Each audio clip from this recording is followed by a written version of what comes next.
जो पहला 2 से विभाज्य हैं,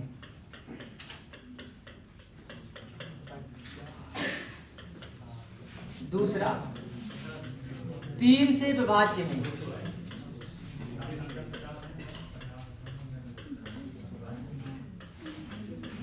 दो और 3 से विभाज्य हैं,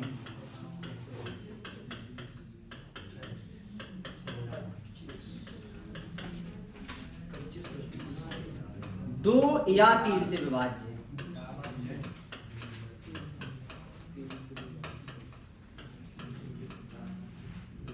पहले कंसेप्ट समझ लो, फिर हमने पीडीएफ भी आज हम लाए हैं, तो उसके सवाल आपको देख के फिर आंसर बताने पड़ेंगे। 1 से 100 तक कितनी संख्याएं हैं जो, 4 सवाल इसमें बन सकते हैं। जो 2 से विभाज्य हैं, 3 से विभाज्य हैं, 2 और 3 से विभाज्य हैं, और 2 या 3 से विभाज्य। यहाँ पर है एंड, यहाँ पर है और। ध्यान से देखना, आप करें इन सवालों को, आंसर बताएं। इसका और बताओ।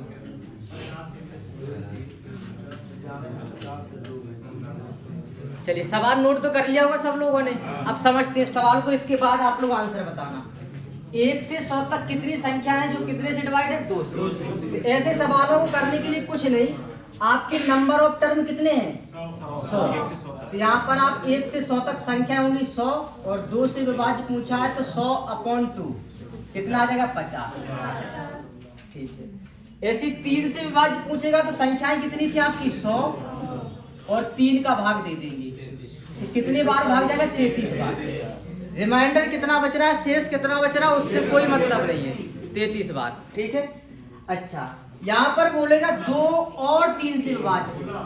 और का मतलब होता है इंटरसेक्शन, और या का मतलब होता है यूनियन। अब समझना, इसको हम बताएंगे।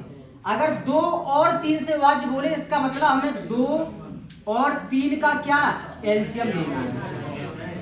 तो बताओ 2 और 3 का एलसीएम कितना?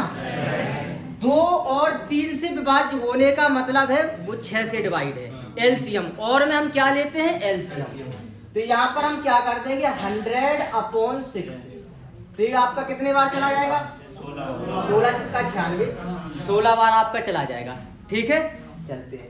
अब इस सवाल को समझिए, 2 और 3 और 2 या 3, और या में पूरा सवाल बदल जाता है। अगर आपसे बोले 2 या 3 से विभाज्य है, तो आपका पता है यहाँ पर एक कंसेप्ट लगता है, हम बताने की कोशिश कर रहे हैं, आ जाए तो ठीक है, नहीं तो फिर सवाल ऐसे ही समझ लेना। पी ए यूनियन भी आपने पढ़ा होगा, P A plus P B और माइनस के पी ए इंटरसेक्शन बी, ये आपने फॉर्मूला पढ़ाएगा। या और यूनियन का मतलब, जो यूनियन होता है ना, यूनियन, इस यूनियन का मतलब ही होता है या और। तो यहाँ पर अगर बोले 2 या 3 से विभाज्य है, इसका मतलब जो संख्या 2 से डिवाइड है बोलेंगे, प्लस जो संख्या 3 से डिवाइड है बोलेंगे, और माइनस जो संख्या 2 और 3 से डिवाइड है। तो यहाँ पर हमने सब निकाल लिए। बताओ 2 से डिवाइड कितनी संख्याएं थी आपकी? 50, प्लस 3 से डिवाइड कितनी संख्या थी आपकी? 33, और माइनस 2 और 3 से डिवाइड कितनी थी आपकी? 16। तो आप कितना बन रहा है इसका आंसर बताइए? 68। तो यहाँ का आंसर कितना बन जाएगा? 68। हाँ, 67 आंसर हो गया। अब नोट कर लीजिए, फिर आगे हम करवाएंगे इन सवालों। 2 से विभाज्य है तो 100/2 50, 3 से विभाज्य है तो 100/3 33, 2 और 3 से डिवाइड है तो 2 और 3 का एलसीएम लेना पड़ेगा, जो कि कितना आएगा? 6। तो 100/6 16, और 2 या 3 से डिवाइड है तो इसका मतलब जो संख्या 2 से भी डिवाइड है, प्लस 3 से भी डिवाइड है, और माइनस 2 और 3 से डिवाइड है। ठीक है, नोट कीजिए, फिर आगे करते हैं। क्या है 500 से 1000 तक की कितनी संख्याएं हैं जो 13 से विभाज्य हैं? इतना ही सवाल है, इसका आप आंसर बताएं। 500 से 1000 तक कितनी संख्याएं हैं जो 13 से डिवाइड हैं? बोले आंसर।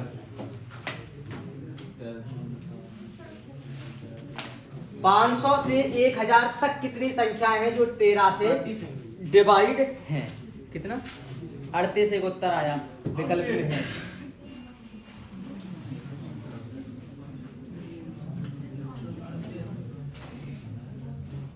देखो अभी पीछे वाला जो सवाल हमने पढ़ा है उसमें जो कंसेप्ट लगा रहे हैं वो सब नंबर कहाँ से स्टार्ट हो रही थी बताओ? 1 से। जो नंबर स्टार्ट हो रहे हैं वो कहाँ से स्टार्ट हो रहे हैं? आपके 1 से। लेकिन इस वाले क्वेश्चन में आपके नंबर 1 से स्टार्ट ना हो कहाँ से हो रहे हैं? 500 से। तो कुछ नहीं, इसका हम तरीका आपको डायरेक्ट बताते हैं। कंसेप्ट आ जाए आपको 500 से 100 तक, 1000 तक। तो आप ऐसे समझो इसको, बताइए यहाँ पर हम लिखते हैं पहले 500 से हमें कहाँ तक जाना है? 1000।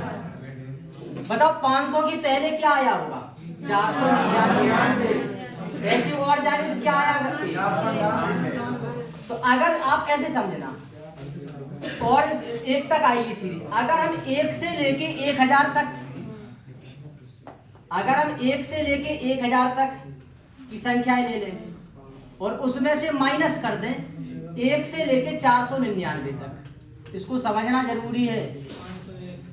एक बात बताइए, अगर इस 1 से लेके 1000 तक के डाटा में से 1 से लेके 499 तक का डाटा हटा देंगे तो फिर बताओ कौन सा डाटा बच जाएगा? 500 से 1000।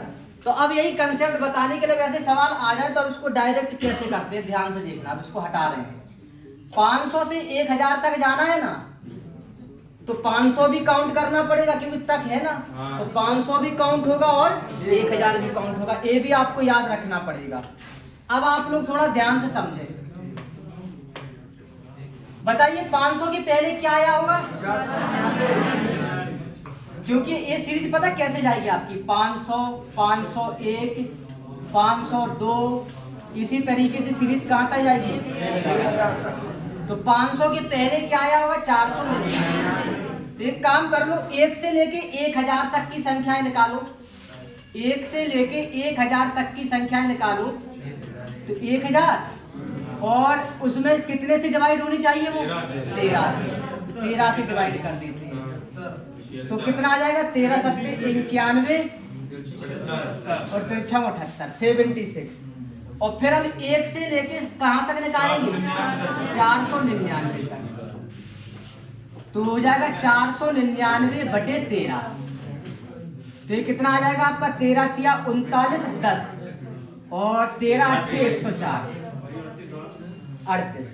अब आपको अभी हमने सिखाया कि अगर 1 से लेके 1000 तक की संख्याओं में 1 से लेके 499 संख्या हटा देंगे तो बताओ कौन सा डाटा बच जाएगा? ये 500 से लेके 1000। तो बस इनको हटाना है, कितना बच जाएगा आपका? 30। ये सवाल का आंसर है। और शॉर्ट करना है तो कुछ नहीं, इसका जो तरीका डायरेक्ट कैसे करेंगे समझो। आपको कुछ नहीं, 1000 है ना, 1000। अब डायरेक्ट करने का तरीका सीखो। 1000 बटे 13 माइनस, बताओ 500 के पहले क्या आया होगा? 499 बटे 13। इसको सॉल्व कर लोगे तो आंसर आ जाएगा। जब आप ये समझ पाओगे तभी आप इसका मतलब समझोगे ये घटा क्यों दिया। इसीलिए हमने बेसिक से भी पहले इसको बताया है। तो ऐसे सवालों में आपको क्या करना है? 500 के पहले 499, 1000। अगर 1 से 1000 तक के डाटा में से 1 से 499 तक का डाटा माइनस कर देंगे तो बताओ फिर क्या बच जाएगा? 500 से 1000। तो हम क्या करेंगे? 1000 बटे 13 और माइनस 500 के पहले आएगा 499 बटे 13। सॉल्व किया तो 38 आंसर आ गया। नोट कर लीजिए। तो अब ये 2 सवाल हमने बताए हैं वो तक वाले बताए हैं।